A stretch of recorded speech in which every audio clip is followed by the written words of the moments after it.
Minecraft est un jeu vidéo qui est sorti en 2009. C'est un jeu que beaucoup d'entre vous connaissent, puisqu'il s'agit d'un jeu extrêmement connu, qui est d'ailleurs le jeu le plus acheté de tous les temps. Et pour beaucoup, c'est le jeu de notre enfance. Car oui, ces cubes, ces animaux en pixels sont assez mémorables pour nous, je pense. Et donc dans ce podcast de la Team Divergente, nous allons évoquer notre découverte du jeu, ce qu'on fait actuellement sur le jeu, ce qu'on a fait sur le jeu, et on va également parler de l'avenir potentiel du jeu. Je suis en compagnie de Reda pour ce podcast, et je vais directement lui demander comment tu as découvert le jeu. Pour ma part, moi, j'ai découvert le jeu très jeune. C'était avec les vidéos de Fuse et Ninjax et également celle de Cool Monster, si les anciens savent. Je C'était te en, laisse continuer, Zo. c'était en quelle année du coup? 2019, même si que les vidéos de Monster School, c'était vraiment devenu vraiment à l'ancienne, mais je continuais quand même à regarder et j'aimais bien. Ah ouais, Monster School, la belle époque ça. Ça date de fou. En plus ça a Ouais, été supprimé d'ailleurs, Monster School.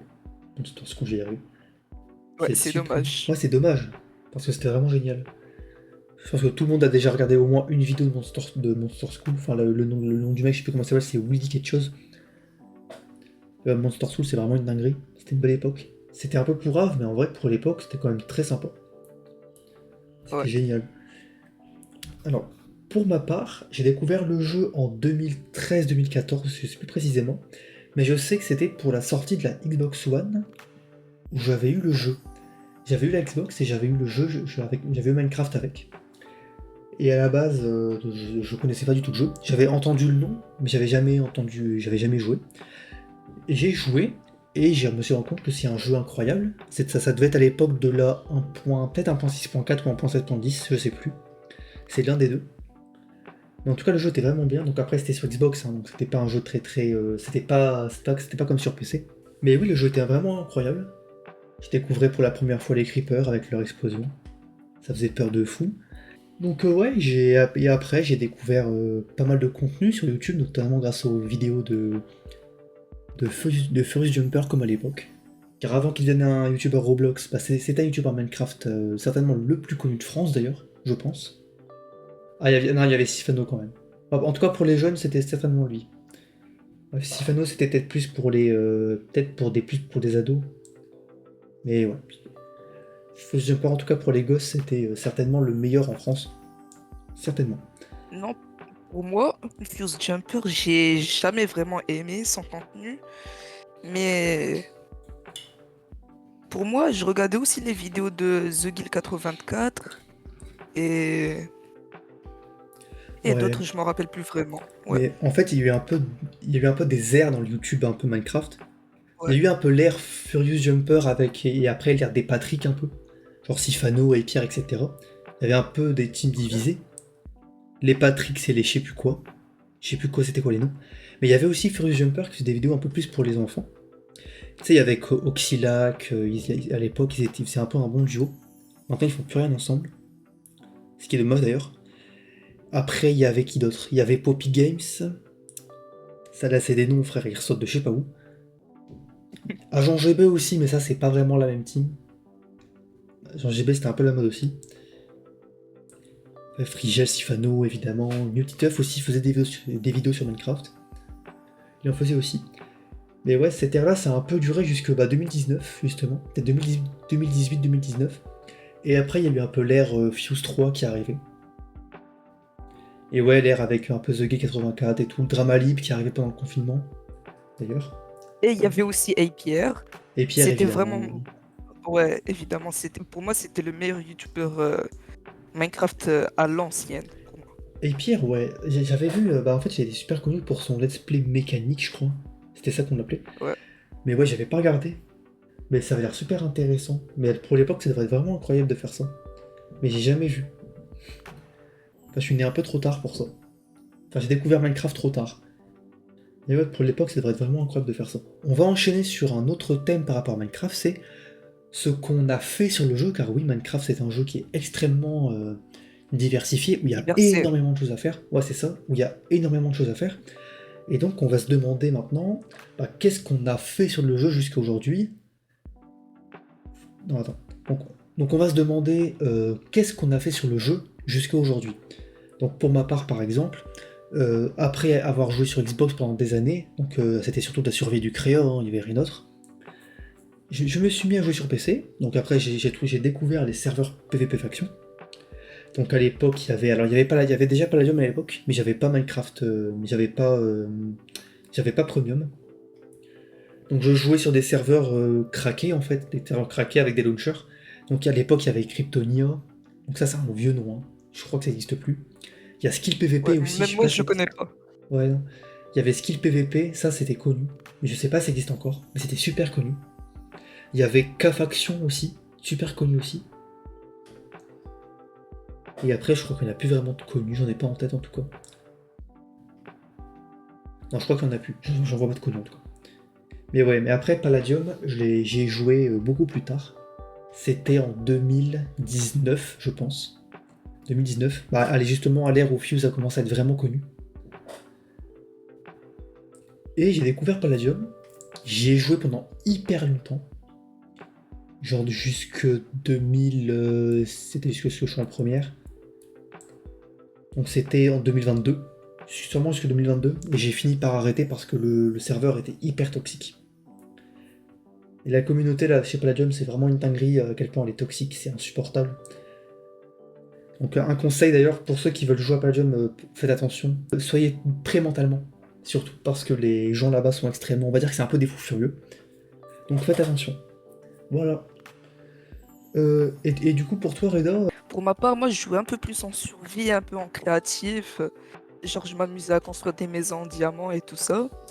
Et pour, genre, sur des serveurs, vu que j'ai connu Minecraft quand j'étais genre encore en primaire, bah en vrai, mes potes, ils avaient pas genre des PC ou des trucs comme ça, on regardait juste sur nos tels. Ben, c'est un peu plus tard où genre on a commencé à jouer sur des serveurs et sur Evolucraft, maintenant un peu plus sur Hyping. Genre des trucs assez connus. Mais moi je joue un peu plus genre PVP, faction, du RP, du craqué et du Bed Wars. Truc assez classique pour ma part. ah ouais c'est vrai le Bed Wars, c'est vrai que ça date aussi ce truc, mais c'était hyper à la mode à une époque. Ouais. En tout cas en France, je crois que c'est arrivé en grande partie grâce à Furious Jumper d'ailleurs. Je pense que c'est lui qui a mis le truc à la mode. Après il y a Frigel qui s'y est mis. Je sais plus s'il y avait d'autres youtubeurs français qui avaient fait beaucoup de Bed Wars. Ah, il y avait Ah Jean-Fils oui, aussi. et Jean-Fils. Dans lui date aussi. pour genre un peu en ce moment, je joue un peu plus en modé, qui est genre du All Molds, Create, Cabine, et un tout petit peu du Pixelmon. J'ai commencé à regarder un peu sur YouTube et j'ai essayé d'y jouer, et c'est tout. Putain, ouais, les modes, ouais, j'avoue. Les modes qui ont quand même ajouté beaucoup de diversité au jeu d'ailleurs. Ouais. C'est quand même incroyable tous les modes qu'on a pu faire. Donc déjà là-bas c'était des tout petits modes. Et maintenant t'as Cobblemon par exemple. C'est une dinguerie, t'as Create. Je pense qu'il y a 5 ans on aurait dit que c'était impossible de faire ça. Ouais. Mais c'est possible. Et maintenant toutes les textures dans les modes elles sont magnifiques et tout. C'est incroyable ce que les gens ont pu faire. C'est vraiment incroyable. Mais ouais après les modes. Après il y a eu la mode du RL de RL Craft quand même. Ça c'était quand même très sympa comme mode.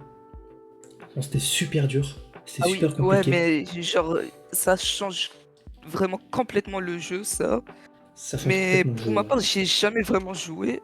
Mais pour ma part, j'ai commencé à jouer sur du modé quand j'ai connu la chaîne de Langok qui fait des vidéos 100 jours.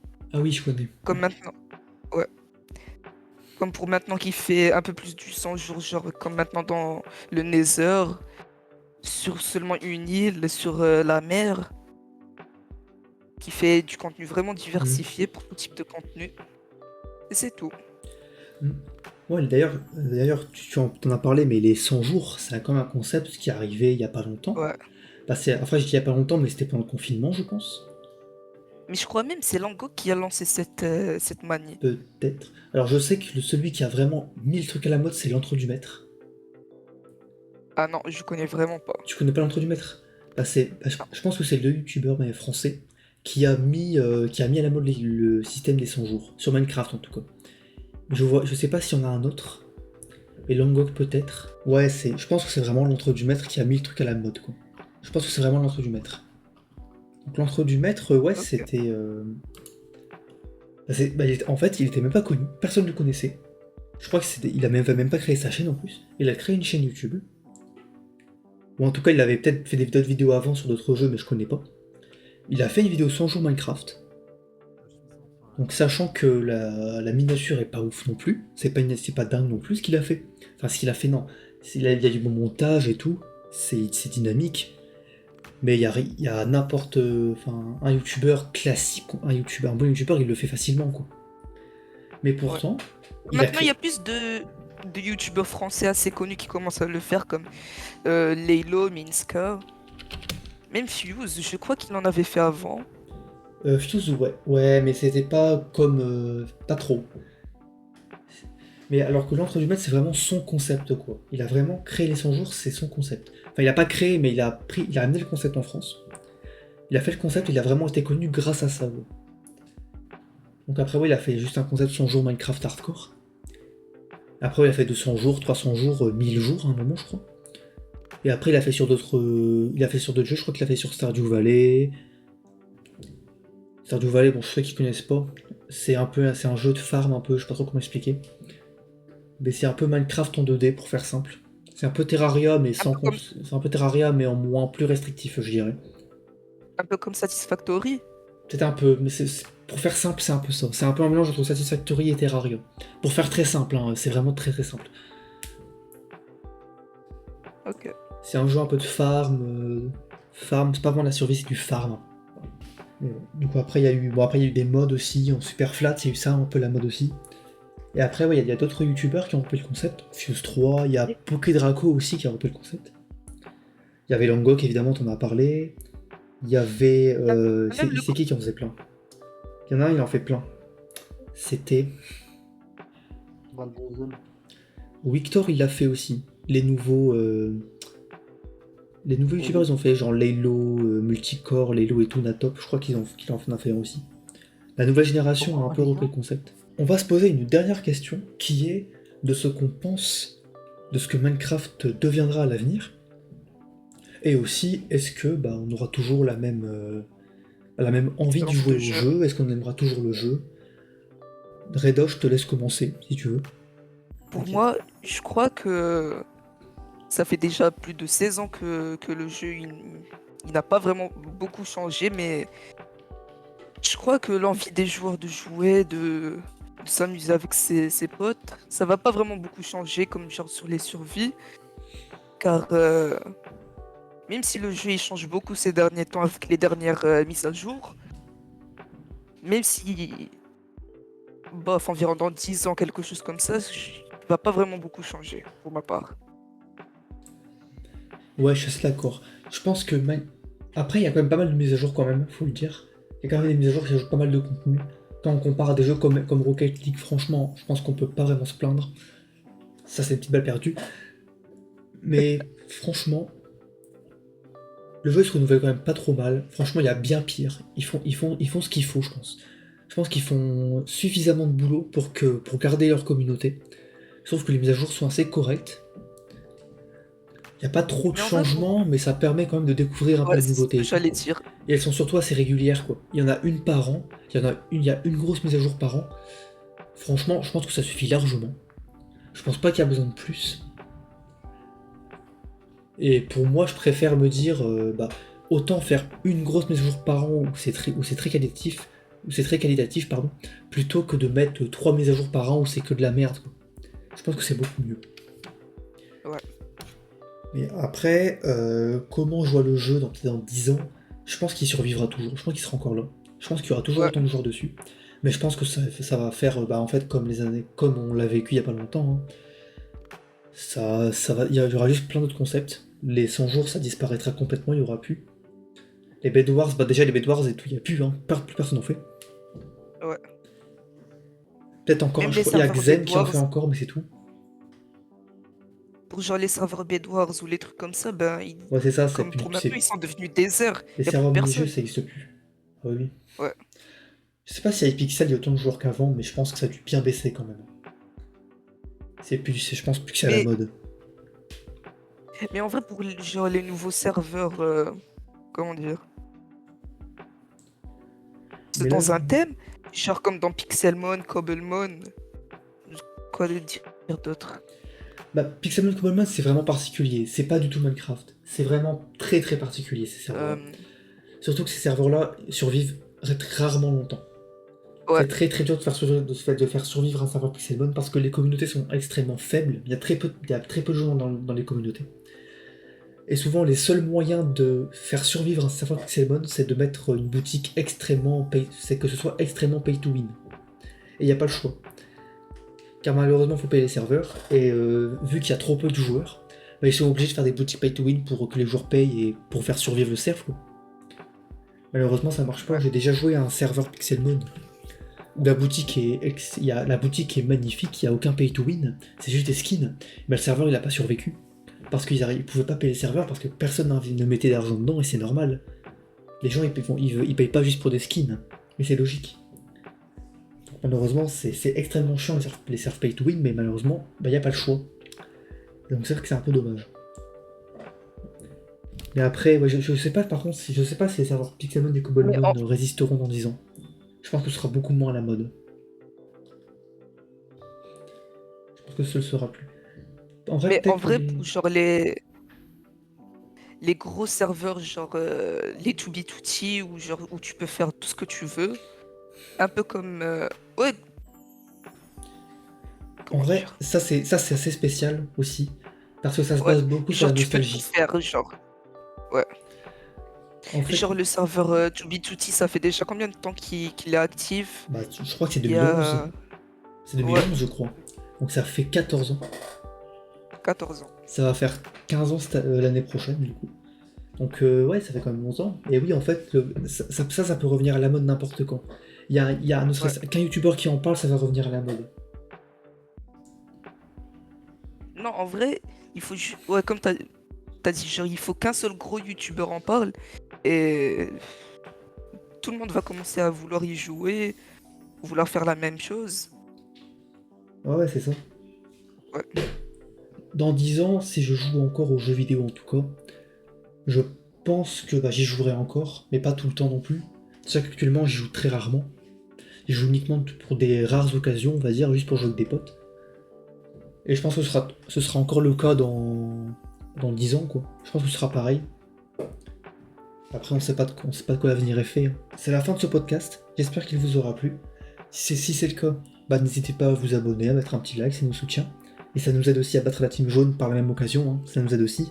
N'hésitez pas à nous donner dans les commentaires des idées de podcast, de sujets sur lesquels vous voudriez qu'on échange. Ça peut être sympa d'avoir vos avis aussi. Ce serait très sympa en tout cas. Donc n'hésitez pas, en tout cas. Bon, nous on vous souhaite une très bonne soirée. Et on vous dit à demain.